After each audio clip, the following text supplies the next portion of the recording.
Inialay ni Ana ang kanyang anak na si Samuel upang maglingkod sa Panginoon.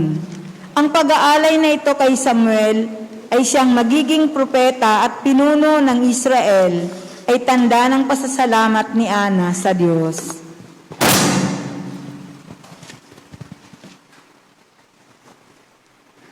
Pagbasa mula sa unang aklat ni Samuel.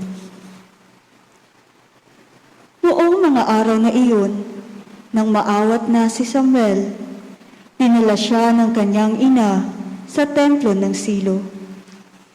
Nagdala pa siya ng isang torong 3 taon, 36 na litrong harina at isang pitsil na alak. Nang maihandog na ang baka, dinala nila kay Eli ang bata. Sinabi ni Ana, "Kung natatandaan ninyo, ako po yaong babaeng tumayo sa tabi ninyo at nanalangin sa Panginoon. Idinalangin ko sa kanya na ako'y pagkalooban ng anak at ito po ang ibinigay niya sa akin. Kaya naman po, inihahandog ko siya sa Panginoon upang maglingkod sa kanya habang buhay." Pagkatapos nito, nagpuri sila sa Panginoon. Ang salita ng Diyos. Salamat sa Diyos. Diyos kong tagapagligtas, pinupuri kitang wagas. Diyos kong tagapagligtas, pinupuri kitang wagas. Pinupuri ko kayo poon dahil sa kaloob ninyo sa akin. Pinagtatawanan ko ngayon ang aking mga kaaway, sapagkat iniligtas ninyo ako sa kadustuan. Diyos kong tagapagligtas, pinupuri kitang wagas. Nagapi ninyo ang mga makapangyarihan at pinalalakas ninyo ang mahihina. Kaya ang dating mayayaman ay nagpapaupa para mabuhay. Masagana ngayon ang dating maralita. Ang dating baog, nagsilang ng mga anak, at ang maraming supling ay sa lungkot na sadlak. Diyos kong tagapagligtas, pinupuri kitang wagas. Kayo poon ay may kapangyarihang magbigay o bumawi ng buhay. Maaari ninyo kaming patayin, maaari ring buhayin. Maaari ninyo kaming payamanin o paghirapin. Maaari ring ibaba o itaas. Diyos kong tagapagligtas, pinupuri kitang wagas. Mapadadakila ninyo kahit ang pinakaaba. Maahango sa kahirapan kahit ang pinakadukha. Maihahanay ninyo sila sa mga maharlika. Mabibigyan ng karangalan kahit na ang dustang-dusta. Diyos kong tagapagligtas, pinupuri kitang wagas. Sumainyo ang Panginoon. At sumaiyo rin. Ang mabuting balita ng Panginoon ayon kay San Lucas. Papuri sa iyo, Panginoon. Noong panahong iyon, ipinahayag ni banal ang kanyang pangalan.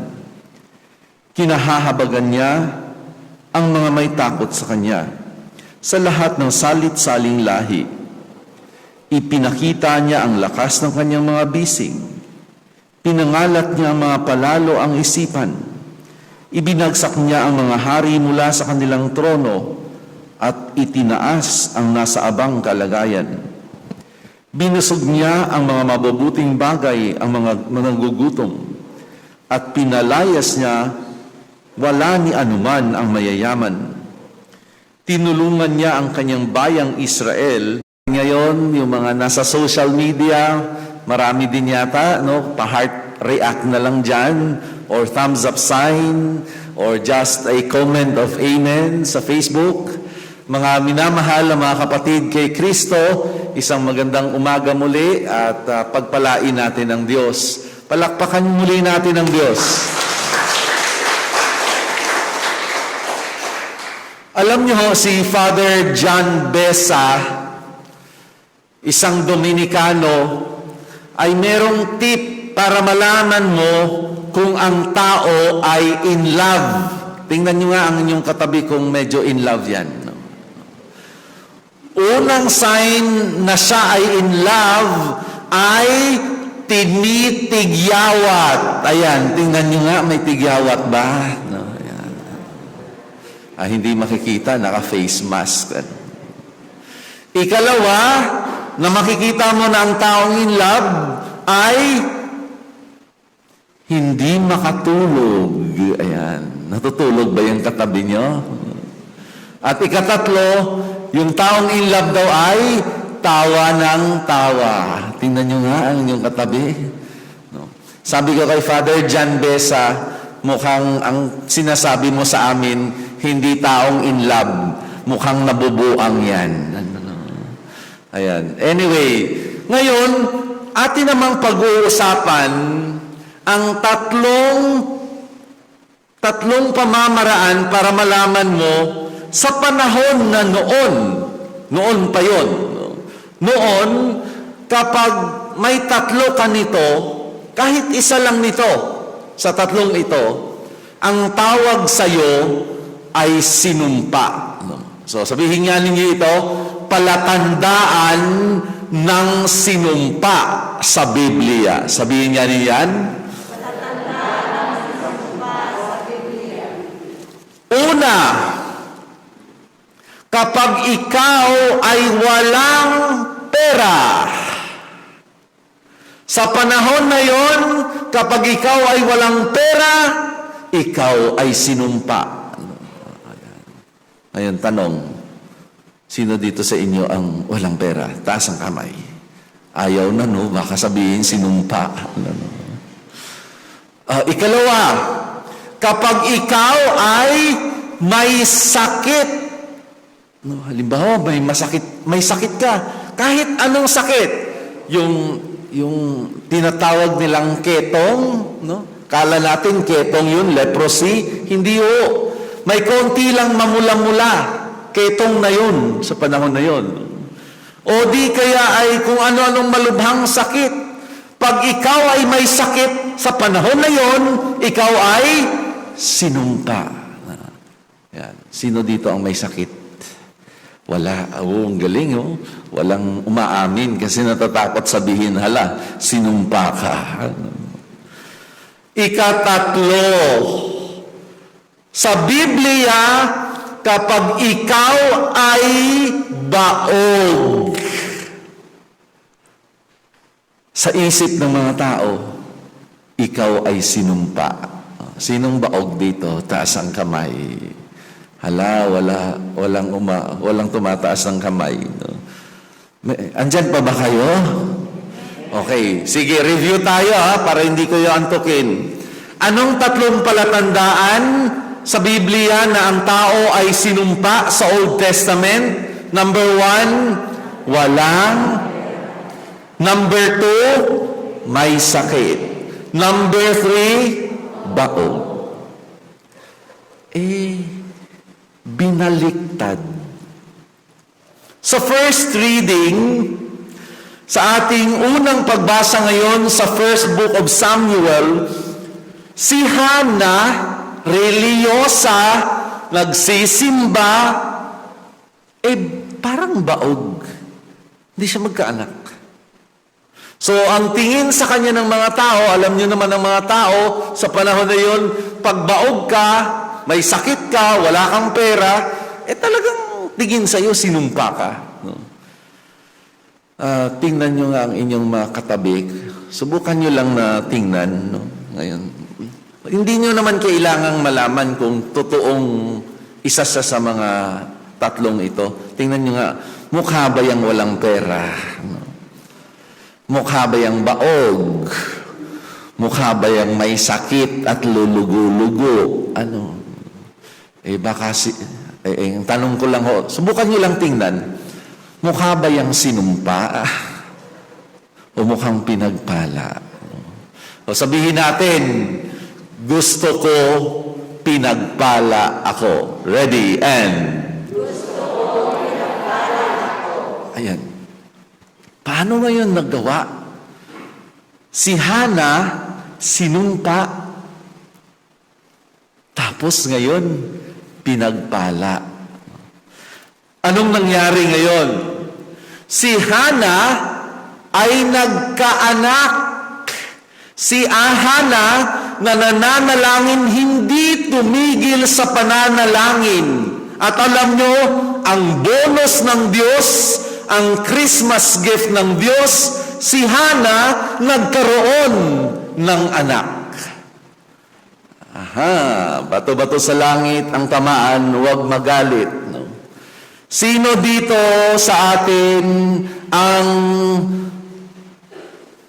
salasalabat o di kaya puno ng problema araw-araw? Taas ang kamay. Hala, walang problema, patay ba kayo? Sino ba dito ang walang problema? Naku, alam niyo, isa lang ang chapel na alam ko walang problema.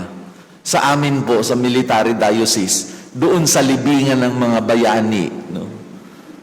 Alam mo, pag magbisita ako doon sa pari namin, ay napakaganda ng kanyang mukha. No? Parang talagang wala siyang kaproble-problema. Sabi ko, kamusta ka dito, Father? Okay naman, Father. Sabi niya, wala talaga dito problema yung mga parokyano ko. Pagkalibing ko, tahimik na.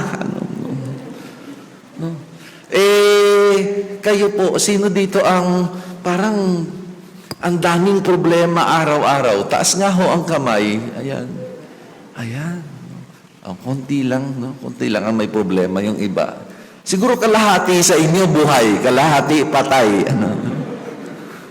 Alam nyo, ang ganda-ganda ng first reading na to sa ating may mga problema araw-araw. No? Hindi ako nawawala ng stress. Di lang halata sa mukha. No? Ang dami-daming problema araw-araw.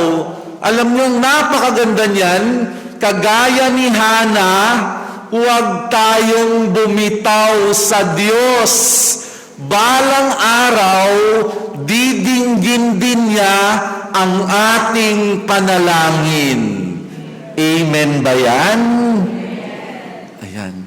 Karamihan kasi, pag hindi agad nakuha,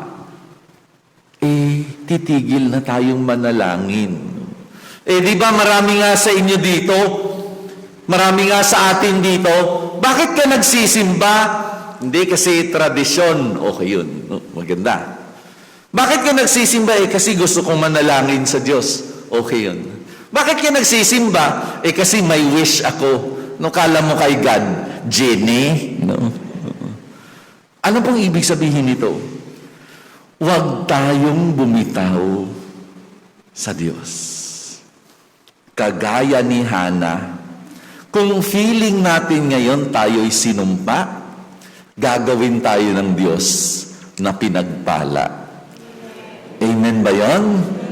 Palakpakan nga natin ang Diyos ulit.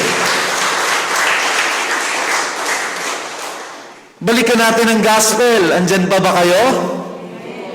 Bakit kaya pag nasa NDH ako, napakahaba ng sermon ko? Balikan natin ang Lucas chapter 1.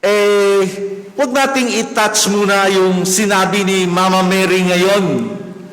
Sino ang binisita ni Mama Mary? Si Elizabeth. Si Elizabeth ay ano? Baog. Sinumpa. Pero sa harap ni Elizabeth, ano ang sabi ni Mama Mary? Anong sabi ng mahal na biren? Ang puso ko'y nagpupuri sa Panginoon at nagagalak ang aking espiritu dahil sa Diyos na aking tagapagligtas. Hindi naman po ito kaiba sa first reading, di ba? Si Mama Mary, kaharap niya si Elizabeth, isang baog. Si Elizabeth, ganun din ang kwento. Parang si Hana. Minsan, nagdududa din siya. Minsan, nag-aalinlangan siya. Minsan, meron siyang kanyang mga bulay-bulay na parang hindi maganda. No? Ngunit, si Elizabeth, hindi bumitaw sa Diyos. Si Maria, ganun din. Nung sinabihan siya ng anghel, paano mangyayari ito? Wala akong asawa. Paano ako mabubuntis? Lililiman ka ng banal na Espiritu. At sagot ni Maria, opo, banal na Espiritu na yun. Sa atin po, ang dami-daming problema. Di ko na lang po sasabihin sa inyo. Sino dito ang may problema sa mga asawa? No? Yung asawa na pwede nating sabihin, pinagtagpo, ngunit di tinadhana. Ano? Yung asawa, yung iba, sumakabilang buhay. No? Yung iba, sumakabilang bahay. Sino dito may problema sa mga anak? Yung mga anak na pasaway. Yung mas marunong pa sa mga magulang. Sino dito ang may problema sa mga magulang? No? Mabait yung anak, yung magulang ang pasaway. May mga ganon din, ano? Sino dito ang may problema sa pera? Especially ngayong pandemic, ano? Meron akong kakilalang taga dito. Ang kanyang ulam daw nung lockdown ay sardinas sa umaga, sardinas sa tanghali, sardinas sa gabi. Eh, buhay pa naman. Tinitignan ko, buhay pa naman. Di rin naman amoy sardinas, no? Amoy tao pa rin naman. Marami sa atin dito may problema sa kanyang pag-iisip, sa ating pag-iisip. Ilan sa atin dito ang hindi makatulog? Ilan sa atin dito ang may problema sa kanyang sarili, nagtatanong, ako ba yung minamahal ng kapwa ko? O may iba si atin dito, mga bigo sa pag-ibig, no? Mga nabasted. Ayan. Bato-bato sa langit ang tamaan, matamaan. Yung ilan sa atin dito, ang dami-daming problema na hindi mo na may spelling. Ngunit napakaganda ang reading ngayon sa gospel. Kahit may problema, ang puso natin ay dapat magpuri sa Panginoon. Amen ba yun? Huwag bumitaw sa Diyos. Hindi niya tayo bibiguin. Mga minamahal mga kapatid kay Kristo, kaya ng Diyos gawin tayong mga mukhang mga sinumpa. Kaya ng Diyos na gawin tayong pinagpala. So sabihin nga natin sa ating sarili, pinagpala ako dahil sa Diyos. Ready and sige nga, lakasan nga natin, pati nasa likod, sabihin natin, lahat tayo ay pinagpala dahil sa Diyos. Ready and sa mga taong feeling ay sinumpa, kaya ng Diyos gawin tayong pinagpala. Amen.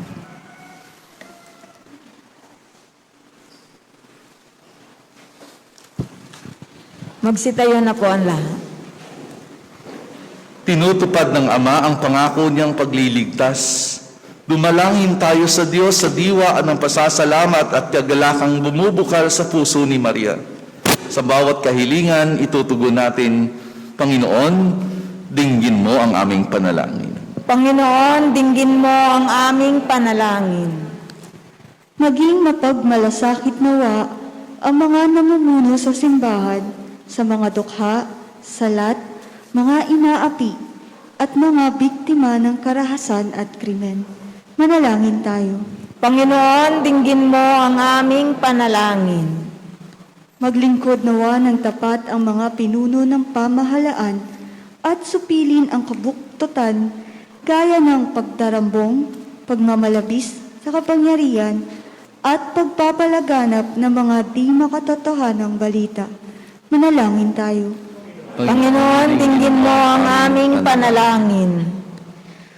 Puspusin nawa ng Espiritu Santo ang mga lumilingap at nagtataguyod sa mga mahihina at mahihirap. Huwag nawa silang panghinaan ng loob. Manalangin tayo. Panginoon, dinggin mo ang aming panalangin. Makaramdam nawa ng pagmamahal at pag-aaruga ang mga may kapansanan, mga may sakit, at mga nasa bingit ng kamatayan. Patatagin nawa sila ng Espiritu Santo upang maialay nila ang kanilang paghihirap sa Panginoon. Manalangin tayo. Panginoon, dinggin mo ang aming panalangin. Maisabuhay nawa namin at magsilbing inspirasyon ang awit ni Maria na lumilingap sa mga dukhang umaasa sa Panginoon. Manalangin tayo. Panginoon, dinggin mo ang aming panalangin. Ipanalangin natin ang ating mga pansariling kahilingan.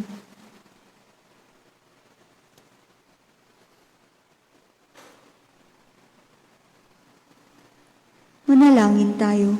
Panginoon, dinggin mo ang aming panalangin. Dinggin mo ang aming mga panalangin, Amang mapagmahal. Pakinggan mo ang aming mga puso at kaawaan mo kami. Sa pamamagitan ni Kristong aming Panginoon. Amen. Manalangin kayo mga kapatid upang ang paghahain natin ay kalugdan ng Diyos, Amang makapangyarihan. Tanggapin nawa ng Panginoon itong paghahain sa iyong mga kamay, sa kapurihan niya at karangalan sa ating kapakinabangan at sa buong sambayanan niyang banal. Ama naming lumikha, dumudulog kaming may tiwala sa iyong tapat na paglingap. Ngayong inihahain namin ang mga alay sa iyong dambana, upang sa pagdiriwang naming ito, kami ay dalisayin ng pagpapala mo. Sa pamamagitan ni Jesucristo kasama ng Espiritu Santo, magpasawalang hanggan. Amen. Sumainyo ang Panginoon. At sumayo rin. Itaas sa Diyos sa inyong puso at diwa. Tinaas na namin sa Panginoon. Pasalamatan natin ang Panginoong ating Diyos. Marapat na siya ay pasalamatan. Ama naming makapangyarihan, tunay ngang marapat na ikaw ay aming pasalamatan sa pamamagitan ni Jesucristo na aming Panginoon. Ang pagsusugo mo sa Kanya ay pinahayag ng lahat ng mga propeta. Ang pagsilang niya ay pinanabikan ng mahal na birheng kanyang inang tunay sa kapangyarihan ng Espiritong Banal. Ang pagdating niya ay inilahad ni San Juan Bautista sa kanyang pagbibinyag. Ngayong pinaghahandaan namin ang maligayang araw ng kanyang pagsilang, kami nananabik at nananalangin lubos na makaharap sa kanyang kadakilaan. Kaya kaisa na mga anghela nagsisiawit ng papuri sa iyo nang walang humpay sa kalangitan. Kami nagbubunyi sa iyong kadakilaan. Ama naming banal, ikang bukal ang tanang kabanalan, kaya sa pamamagitan ng Espiritu gawin mong banal ang makaloob na ito, upang para sa amin maging katawan at dugo ng aming Panginoong Hesukristo. Bago niya pinagtiis ang kusang loob na maging handog, hinawakan niya ang tinapay, pinasalamatan kanya, pinaghati-hati niya iyon, iniabot sa kanyang mga alagad at sinabi, "Tanggapin ninyong lahat ito at kanin. Ito ang aking katawan na ihahandog para sa inyo."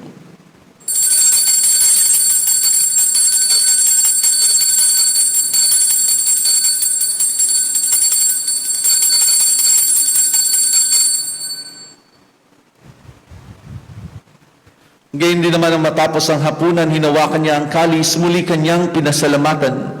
Iniabot niya ang kalis sa kanyang maalagad at sinabi, "Tanggapin ninyong lahat ito at inumin. Ito ang kalis ng aking dugo, ng bago at walang hanggang tipan.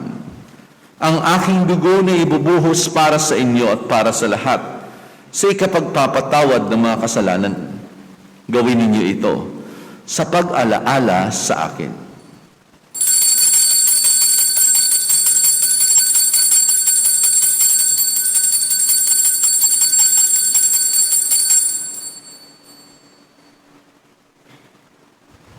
Ipagbunyi natin ang misteryo ng pananampalataya. Ginagawa namin ngayon ang pag-alaala sa pagkamatay at muling pagkabuhay ng iyong anak. Kaya tiniaalay namin sa iyo ang tinapay na nagbibigay buhay at ang kalis na nagkakaloob ng kaligtasan. Kami nagpapasalamat dahil kami manarapat at tumayo sa harap mo para maglingkod sa iyo.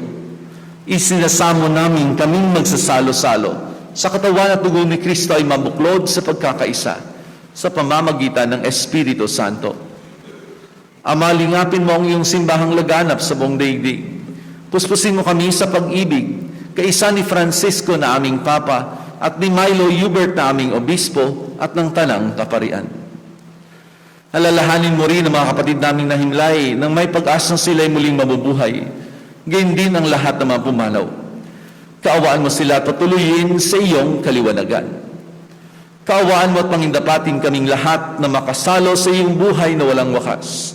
Kaysa ng mahal na Birheng Maria na ina ng Diyos, kaysa ni San Jose na kanyang kabiyak ng puso, kaysa ng mga apostol at ng lahat ng mga banal na namuhay dito sa daigdig ng kalugod-lugod sa iyo. May pagdiwang nawa namin ang pagpupuri sa ikararangal mo sa pamamagitan ng anak na aming Panginoong Heso Kristo. Sa pamamagitan ni Kristo, kasama niya at sa Kanya, ang lahat ng parangal at papuri ay sa iyo, Diyos amang makapangyarihan, kasama ng Espiritu Santo, magpasawalang hanggan. Sa tagubilin ng nakagagaling na utos sa turo ni Jesus na Panginoon natin at Diyos, ipahayag natin ng lakas loob. Hihiling namin kami adya sa lahat na masama, pagkalooban ng kapayapaan araw-araw, iligtas sa kasalanan at ilayo sa lahat ng kapahamakan, samantalang aming pinananabikan ang dakilang araw ng pagpapahayag ng tagapagligtas naming si Hesu Kristo. Panginoong Hesu Kristo, sinabi mo sa iyong mga apostol, kapayapaan ang iniiwan ko sa inyo, ang aking kapayapaan ang ibinibigay ko sa inyo. Tunghayan mo ang aming pananampalataya at huwag ang aming mga pagkakasala. Pagkalooban mo kami ng kapayapaan at pagkakaisa ayon sa iyong kalooban, kasama ng Espiritu Santo, magpasawalang hanggan. Amen. Ang kapayapaan ng Panginoon ay laging sumainyo. At sumayo rin. Magbigayan kayo ng kapayapaan sa isa't isa. Ito ang kordero ng Diyos. Ito ang nag-aalis ng mga kasalanan ng sanlibutan. Mapalad ang mga inaanyayahan sa kanyang piging. Panginoon, hindi ako karapat-dapat na magpatuloy sa iyo. Ngunit sa isang salita mo lamang ay gagaling na ako.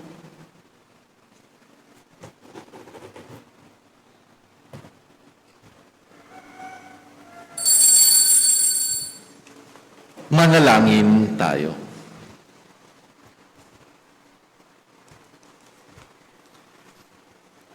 Ama naming makapangyarihang Diyos Ama ng bugtong na anak, Ama naming mapagmahal, sa aming pagsasalo sa banal na hain, lagi nawa naming madama ang iyong kagandaang loob, upang kami magkamit ng kaligtasan, pakundangan sa pagkakatawang tao ng iyong anak, ngayong aming ginugunita ang kanyang ina, sa pamamagitan din ni Hesu Kristo, kasama ng Espiritu Santo, magpasawalang hanggan. Amen.